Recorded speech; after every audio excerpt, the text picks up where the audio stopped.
말씀하고 있어요. 개역개정은 어려워요. 믿음은 바라는 것들의 실상이요, 보지 못하는 것들의 뭐예요? 증거다. 그래서 이게 굉장히 어려워요. 어려운데 새 번역에는 바라는 것들의 증거라는 거예요. 그건 뭐냐면 단순한 희망이 아니라는 거예요. 내가 보이지 않는 것들에 대한 확실한 증거라는 거죠. 여러분, 마음이 보여요? 마음이 보이면 얼마나 좋겠어요.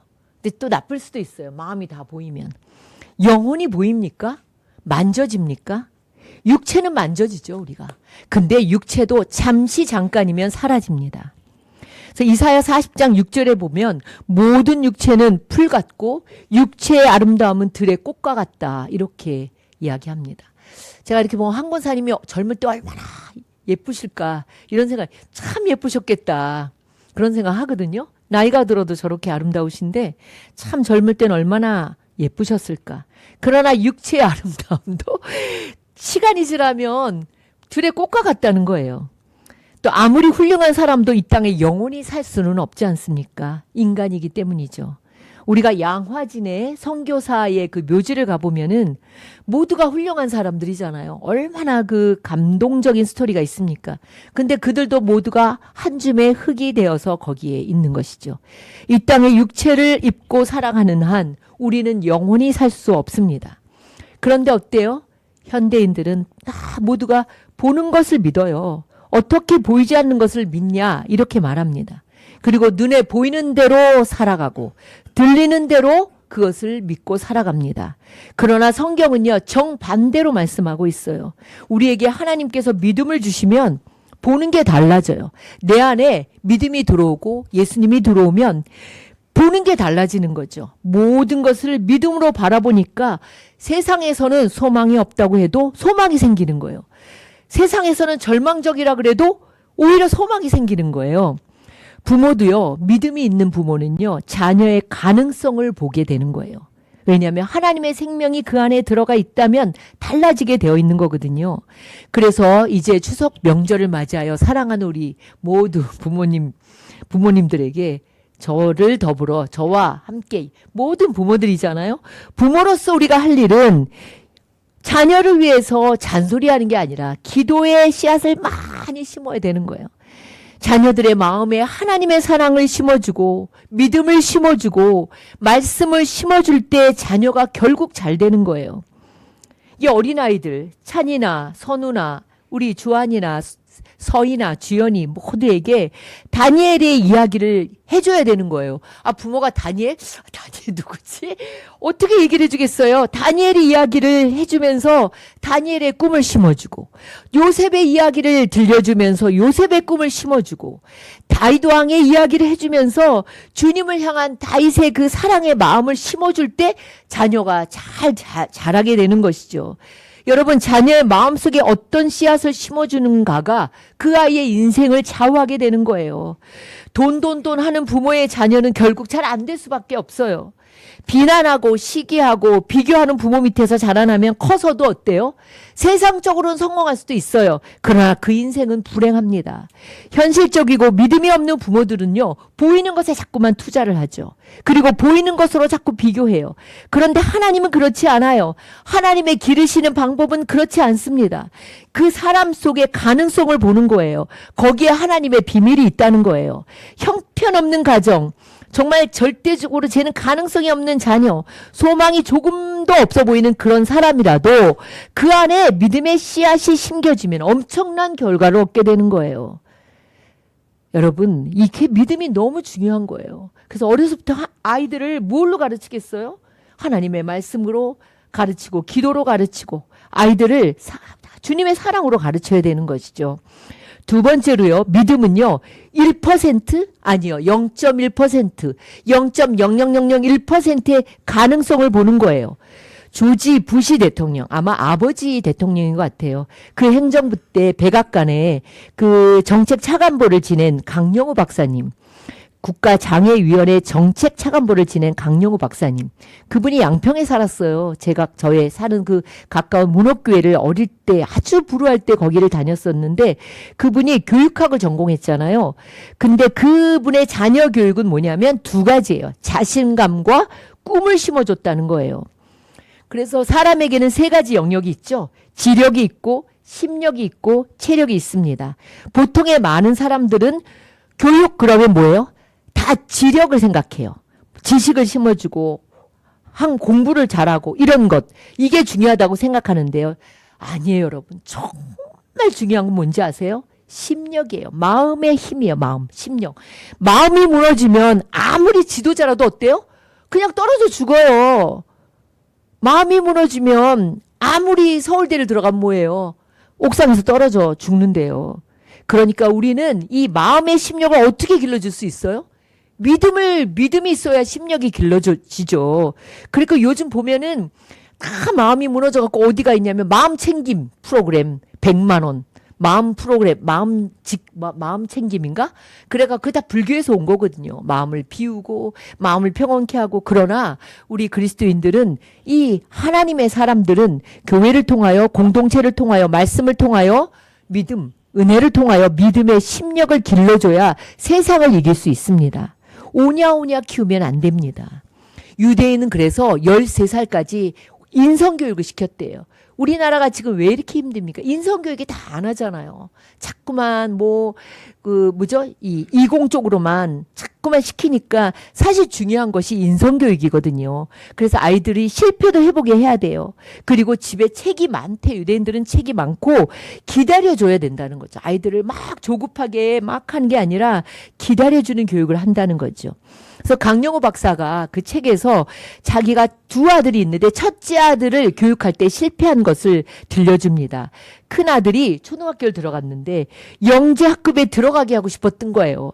그래갖고 맨날 영어 가르치고 수학 가르치고 과학 가르치고 사회 점수를 막 높이려고 스쿨버스를 기다리는 시간에도 막 책을 읽고 막 이렇게 공부를 시켰대요. 그런데 다 소용없는 짓이라는 거죠. 결국 그 큰아들은 영재 학급에 근처도 못 가보고 초등학교를 졸업했다는 거예요. 근데 하루는 이 착한 아들이 아빠한테 이러더래요. 반항을 하더래요. 아빠, 나 그렇게 똑똑하지 못해요. 저 좀 제발 좀 내버려 두세요. 이렇게 아빠 말에 잘 순종하던 큰아들이 어느 날 반항하듯 그렇게 내뱉었다는 거죠. 그 일이 있은 후에 이 강영호 박사가 생각을 했대요. 그리고 생각을 바꿨대요. 아, 무엇보다도 아들에게 자신감을 심어주고 그 아들이 얼마나 너가 존귀한 존재라는 자존감을 갖도록 도와줘야 되겠다는 생각이 들었다는 거예요. 그래서 이제 찾아보니까 아들 생일에 누가 태어난 사람 좀 위인이 누가 있나 찾아보니까 그 대문호 셰익스피어가 생일이 똑같더래요. 그래서 아들아, 너 셰익스피어와 똑같은 날 태어났네? 이렇게 했더니, 그래? 이렇게 격려하기 시작했다는 거죠. 작은 것부터 격려하기 시작했고, 그 둘째 아들 있잖아, 동생도. 그러니까, 아빠, 그럼 내 생일에 누가 태어났지? 찾아보니까, 영국의 이렇게 영국 사람만인 엘리자베스 여왕이 태어난 날이었대요. 그러니까 막 좋아하면서, 나도 여왕이 태어난 날 태어났네? 이러면서 아이들이 이렇게 조금씩 달라지기 시작했다는 거죠. 근데 첫째 아들이 그 대학 시험 때 에세이를 쓰잖아요. 미국은 대학에 에세이를 쓰는데 너의 인생에서 가장 의미 있던 사건이나 경험을 쓰라는 에세이에 뭐라고 썼냐면 이 큰아들이 우리 아버지는 육신의 눈으로는 볼 수가 없습니다. 그러나 인생을 보고 세상을 내다보고 미래를 내다보는 선명한 비전을 가지고 계십니다. 앞못 보는 아버지가 오히려 눈뜬 나를 선명한 비전으로 인도하십니다. 어렸을 때 잠자리에서 불을 끄고 아버지가 점자로 된 성경 이야기를 읽어주시니까 평안하게 잠을 잘 수도 있었고 꿈속에서도 상상의 폭을 넓힐 수 있었습니다. 이렇게 썼으니 안 될 리가 있어요? 그러니까 들어갔죠. 두 아들 모두가 이제 사립 그 명문인 필립스 아카데미 문장 하나 제가 찾았습니다. 이 필립스 아카데미 이 명문을 집어넣었어요. 근데 이 학교의 모토가 뭐냐면 첫 번째 모토가 밑에 동그라미 한 거예요. 뭐냐면 시작이 끝을 결정한다라는 말이에요. 이제 라틴어예요. 라틴어로 해서 이게 뭐냐면 시작이 뭐예요? 끝을 결정한다는 거죠. 사실 인생의 끝은 시작에 달려 있다는 거예요. 시작이 얼마나 충실한가에 따라 결과가 달라진다는 의미로 어려서부터의 바른 인성교육이 결국 3살의 버릇이 80까지 간다고 하잖아요. 그러니까 어려서의 그런 인성교육이 중요하다는 것을 생각하게 됐습니다. 두 번째는 뭐냐면요. 위에 동그라미 있잖아요. 그것도 라틴어예요. Not for self라고 해서 non sibi, 내 자신이 아닌 200년 넘게 학교 문장에 저렇게 깊이 새겨져 있는 거예요. 그래서 매년 봄마다 이 non sibi 데이를 연대요. 그건 뭐냐면 내 자신이 아닌 나를 연다는 거예요. 지역사회를 위해서, 국가를 위해서, 세계를 위해서 무언가 내 자신이 아닌 내가 공부해서 뭔가 다른 사람들을 위해서 뭔가를 해야 된다. 그런 공부의 목적이 그거라는 거예요. 바로 고린도전서 10장 31절 말씀처럼 너희가 먹든지 마시든지 무엇을 하든지 다 하나님의 영광을 위하여 하라. 이 말씀과 일맥상통하는 거죠. 공부를 하는 것도 내 자신이 잘 먹고 잘 살기 위해서가 아니라 내 이웃을 위해서, 내 지역을 위해서, 이 나라를 위해서, 더 나아가서는 하나님 나라의 영광을 위해서 청소를 하는 것도, 내가 먹는 것도, 내가 무엇을 하든 하나님의 영광을 위해서. 그러니까 인생의 인생을 사는 목적이 하나님의 영광을 위해서, 이웃을 위해서, 나라를 위해서, 지역사회를 위해서니까 이 비전이 다른 거예요. 제가 멀리뛰기를 학교 다닐 때 멀리뛰기를 그래서 저희 유지영 목사한테 물어보니까 잘 몰라요. 우리 시대 차이가 멀리뛰기 할 때는 이렇게 모래가 깔린 데서 멀리뛰기를 했거든요. 아마 넘어질까 봐 그런가 봐요. 근데 선생님이 멀리 뛰고 싶으면은 모래밭을 보고 뛰면 안 돼. 모래 저 너머를 보고 그리고 저기까지 뛴다는 마음을 가지고 뛰어야 멀리 뛸 수 있다는 거죠. 근데 욕심에 힘만 잔뜩 가지고 모래를 보고 내가 멀리 뛸 거야 하고 뛰면은 뭐예요? 엉덩방아를 찌거나 멀리 나가지 않는 거예요. 그게 같은 거예요. 우리가 멀리 바라보고 그리고 하나님 나라를 바라보면서 그렇게 살 때 그 인생이 비전이 다른 거잖아요. 꿈이 다른 거예요. 똑같은 일을 해도 다른 거예요. 여러분 믿음의 가정이죠. 여러분 믿음의 가정은 이렇게 멀리 봐야 돼요. 지금 비록 어렵고 그러나 믿음으로 살아가는 가정이 결국은 승리하게 돼 있는 거예요. 아무리 불안하고 불우한 환경에도요. 하나님께서는요. 믿음의 가정, 믿음의 사람에게 평안과 미래의 소망을 주셔요. 이건 예레미야서 29장 11절에도 이렇게 말씀합니다. 너희를 향한 나의 생각은 내가 안 하니 재앙이 아니라는 거예요. 곧 평안이요 너희 장래에 소망을 주려 하는 생각이다. 하나님의 생각은 늘 우리에게 평안을 주시고 장래에 미래에 소망을 주려고 하시는 그 생각이 하나님의 생각이라는 거죠. 여러분 안에 이런 믿음의 확신이 여러분의 미래를 굳건하게 할 줄로 믿습니다. 믿지 못하면 굳게 서지 못해요. 이사야 7장 9절 하반절에도 너희가 믿지 아니하면 정령이 굳게 서지 못하리라고 말씀하십니다. 그래서 여러분이 가다가 믿음이 흔들릴 수도 있어요. 약간 그럴 수도 있어요. 그러나 다시 믿음을 굳게 하면서 이 나무도 그렇잖아요. 심었을 때 한번 흔들어 주잖아요. 그래야 깊이 뿌리를 내리는 것처럼 여러분의 믿음의 확신이 여러분의 미래를 굳건하게 해줄 줄로 믿습니다. 세 번째로는요. 기도하는 부모의 자녀는 절대로 망하지 않습니다. 그래서 여러분이 정말 자녀에게 먼저 하나님을 알게 해야 돼요. 하나님은 언제나 너와 함께 하셔. 하나님은 너의 인생의 주인이셔. 하나님은 너의 기도에 응답하셔. 이렇게 자녀에게 먼저 하나님을 알게 해야 됩니다. 두 번째로는 그게 어른이 되면 힘들어요. 어릴 때부터 가르쳐야지. 어른이 되면 이미 자기의 가치관과 생각이 다 들어가 있기 때문에 부모가 어른이 돼서 가르치기 너무 어렵거든요. 그 다음에 두 번째로는 자녀를 거룩한 기도의 사람으로 세워야 돼요. 기도의 본이 되는 부모가 되어야 돼요. 내가 너를 위해 기도해. 너는 잘 될 거야. 자녀에게 올바른 또 기도를 가르쳐야 되는 거죠. 세 번째로는 기도하는 부모가 있는 자녀는 결코 망하지 않아요. 기도가 자녀를 위한 가장 최고의 투자입니다. 자녀에게 꿈을 심어주는 기도를 해야 돼요. 비전을 심어주는 기도를 해야 돼요. 그냥 당장이 아니라 비전, 큰 꿈을 펼치며 나갈 수 있는 그런 그 비전을 심어주는 기도를 해야 됩니다. 또 자녀의 아픔과 상처를 치유해주는 기도를 해야 돼요.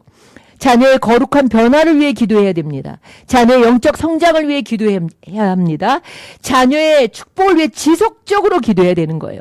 그 다음에 뭐가 있냐면 자녀에게 감동을 주는 부모가 돼야 돼요. 말로 가르치기보다는 행동으로 가르쳐야 됩니다. 아버지 맨날 게임하면서 맨날 TV 보면서 나보고는 맨날 공부하라고 그러고 방에 들어가 공부하라고 되겠습니까? 여러분? 아버지는 맨날 핸드폰 들여다보면서 야, 너 왜 책 안 읽어? 되겠습니까? 안 됩니다. 말로 가르치기보다 먼저 행동으로 가르쳐야 되는 거죠. 여러분, 저녁에 1시간이라도 핸드폰을 끄고 대화하는, 자녀들과 대화하는 그런 부모님들이 되시기를 바랍니다. 네, 저를 안 쳐다보시는군요. 네. 훗날에 우리 부모가 우리가 부모님을 생각할 때 자녀들이 우리 부모님 하면 예수님이 이렇게 생각나는 그런 부모님들이 돼야 되지 않겠습니까? 요즘 그 양자 물리학 되게 핫하잖아요. 현대 양자 물리학은 관찰자가 의식이 물질의 상태를 결정한다. 굉장히 어렵더라고요. 저도 뭐 궤도 막 많이 봐도 이게 참 어려운데 관찰자, 내가 나의 의식이 물질의 상태를 결정한다는 것을 발견한 거잖아요. 이게 성경의 진리하고 너무 똑같아요. 보이지 않는 것이 보이는 것을 결정한다는 거예요. 자, 세상과 믿음의 대비를 보겠습니다. 보이는 것이 다 진짜다. 세상은 그렇게 얘기해요. 만질 수 있는 것만이 실제한다. 물질이 전부다. 이렇게 얘기합니다. 믿음은 반대예요. 보이지 않는 게 진짜야. 영적인 것은 실제해. 영적인 세계가 물질의 세계를 지배한다. 이게 다른 거예요. 정반대예요. 고린도후서 4장 18절에 보면 보이는 것은 잠깐이요 보이지 않는 것은 영원하다. 보이는 것은 일시적이고 변하고 부패하고 사라집니다. 그러나 보이지 않는 것은 영원합니다. 나이가 들어가니까 보이는 것보다는 보이지 않는 것에 대한 생각을 많이 하게 됩니다. 하나님의 말씀, 영혼, 사랑, 진리 이런 것들은 보이지 않아요. 그러나 영원합니다. 우리의 육신의 부모, 여러분들의 육신의 부모는 지금 다 살아계시지만 저는 육신의 부모가 천국에 갔지만 부모님의 그 마음과 정신은 내 안에 남아있는 거예요. 문득문득 생각나는 거죠. 어머니가 기도하는 것, 어머니가 이야기했던 것, 나를 너무 이렇게 안타까워했던 것, 그리고 이렇게 성경을 읽던 이런 것들, 그런 것들이 내 안에 남아있는 거야. 우리 엄마가 그렇게 기도하셨지? 그리고 이런 말씀을 하셨지? 이런 마음과 정신은 우리 안에 남아있는 거예요. 여러분, 믿음의 유산을 남겨주는 부모가 되셔야 합니다. 자, 그렇다면 우리는 어떻게 살아야 되겠습니까? 첫 번째로는 우리는 하나님의 약속의 말씀을 믿음으로 굳게 잡아야 돼요. 이 말씀에 너무나 많은 약속들이 있는데 이것을 흘러가지 않고 믿음으로 굳게 잡아야 돼요. 다 잡을 수는 없지만 하나님께서 그때그때마다 나에게 주시는 그런 말씀들을 굳게 잡아야 됩니다. 우리가 현실과 믿음 사이에서 늘 갈등해요. 믿음을 선택하면 하나님이 하시고 내가 현실을 선택하면 내가 해야 되는 거예요. 아브라함이 어땠어요? 아브라함이 86세가 돼도 11년이 지나도 아이가 없어요. 하나님이 약속하셨는데 보니까 사라는 경수가 끊어지고 뭐 현실을 볼 때는 두 노인네가 아이가 있을 수가 없었죠. 그러니까 현실적으로 선택을 했습니다. 사라의 종인 하갈의 몸을 빌려서 아들을 낳았어요. 이스마엘이라는 아들을 낳습니다. 그러나 13년, 99세에 이삭을 낳을 때까지 13년 동안 하나님과의 관계가 단절되었습니다. 현실을 선택한다는 것은 내가 하나님을 신뢰하지 못하기 때문이죠. 그 하나님께서 13년이란 동안 그래 네가 해봐라. 그러니 이스라엘을 기르고 그럴 때에는 정말 아브라함이 되게 힘들었을 것 같아요. 너무나 많이 힘들었을 것 같아요. 하나님은 신실하시기 때문에 한 번 약속하신 것은 반드시 이루십니다. 두 번째로는 하나님 앞에 성실하게 살아가십시오. 요셉이 그랬어요. 요셉이 누가 보든 안 보든 하나님 앞에 성실하게 살아갔다는 거죠.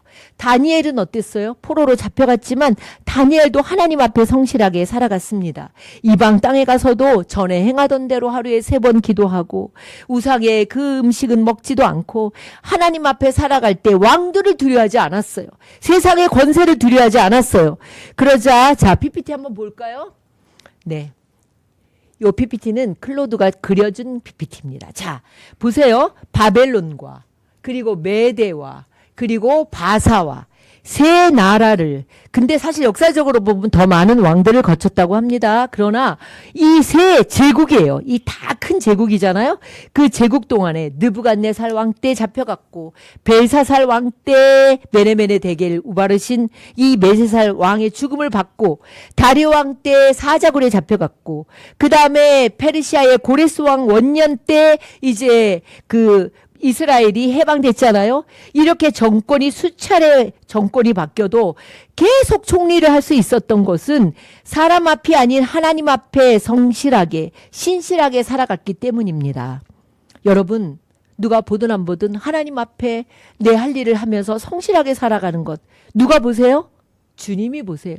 누가 기억하세요? 주님이 기억하십니다. 세 번째로는 열심히 믿음의 씨앗을 심으십시오. 심어야 거둡니다. 이것이 진리예요. 저는 양평 사람이라 양평통보라는 카드를 씁니다. 지역 화폐예요. 그런데 이게 어떤 데 가서 이렇게 딱 내면은 잔액이 없으면 뭐예요?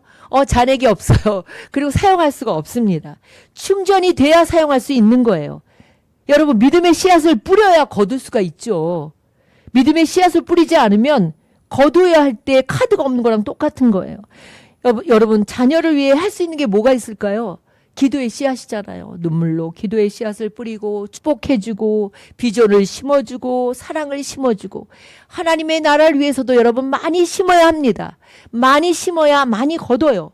씨앗은 때가 되면 반드시 자라나게 돼 있어요. 자연의 법칙이면서 이것이 믿음의 제1원 기본 원칙입니다. 마가복음에서 예수님 이렇게 말씀하십니다. 씨앗을 심은 농부는 어떻게 글이 되는지를 알지 못하지만 땅은 스스로 열매를 맺는다는 거예요. 농부가 씨를 뿌렸어요. 근데 어떻게 되는지 알 수 없어요. 그런데 시간이 지나니까 땅이 스스로 열매를 맺는 거예요. 농부가 씨를 심지 않으면 어떻게 열매가 나올 수 있겠습니까? 우리가 선한 씨앗을 심었다면 때가 이르면 선한 열매를 맺게 되는 거예요. 갈라디아서 6장 9절에 우리가 선을 행하되 낙심하지 말지니 포기하지 아니하면 때가 이름에 거두리라. 그래서 우리는 선한 씨앗을 열심히 심어야 돼요. 자녀들에게도 심고 우리의 자라나는 세대들에게도 말씀을 심고 아이들의 성심성의껏 우리에게 맡겨주신 선물이에요. 내 자식이 아니에요. 선물이잖아요. 그 선물을 내 거라고 생각하지 말고 이 아이를 하나님의 형상으로 잘 기를 때 그 아이를 통하여 하나님 영광 받으시고 나 또한 뭐예요? 정말 하나님의 영광이 기쁨이 되는 그런 삶이 되지 않겠습니까? 네 번째로는요, 여러분, 하나님은 히브리서 11장 6절이죠. 상 주심을 바라봐야 돼요. 하나님 반드시 상을 주십니다. 이 땅에서 주실 수도 있고 우리가 아니면 우리 후손에게도 또 하늘나라에서도 하나님은 반드시 상을 주시는 하나님이십니다. 세상에 우연은 없어요. 사람은 기억하지 못해도 하나님 기억하신다는 거예요. 우리도 고마웠던 은혜는 잊지 못해요. 그걸 잊을 수 좀 물론 사람은 잊을 수 있지만 저도 이렇게 자라면서 나에게 참 이렇게 좋은 충언을 했거나 또 나에게 어려울 때 정말 도와줬던 이런 사람들은 잊지 못하고 기억합니다. 어떻게든 보답하려고 하는 거죠. 하물며 하나님은 하나님 나라를 위해 심고 헌신한 이들을 잊으시겠습니까? 눈물로 기도하는 그 사람의 기도를 잊으시겠습니까? 사랑하는 성도 여러분, 내일은 우리의 추석입니다. 고유의 명절을 맞이해서 가족들이 한자리에 모일 것입니다. 여러분, 믿음의 덕담을 나누고 함께 기도하고 서로 용납하고 부모님들은 자녀들에게 영적인 힘과 소망을 주는 그런 시간이 되시기를 바랍니다. 하나님은 모든 것을 기억하십니다. 하나님 여러분의 기도를 들으십니다. 여러분의 가정을 돌아보십니다. 보이는 것에 지지 마시고 기회가 닿는 대로 열심히 선한 씨앗을 심고 뿌리십시오. 보이지 않는 하나님, 크고 놀라우신 하나님께서 가장 정확한 때에, 가장 중요한 때에 반드시 거두게 하실 줄 믿습니다. 기도하겠습니다.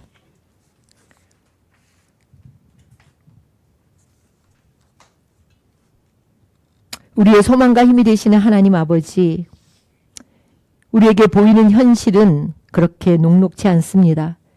그러나 우리가 보이는 현실을 따라가는 삶이 아니라 보이지 않는 가운데 나와 함께 하시는 그 하나님, 그 하나님의 말씀, 또 하나님의 약속들을 신뢰하며 살아감으로 하나님의 사람으로 뒤를 돌아볼 때 참으로 믿음으로 살아왔음을 고백할 수 있는 그런 믿음의 모든 성도들이 되게 하여 주옵소서.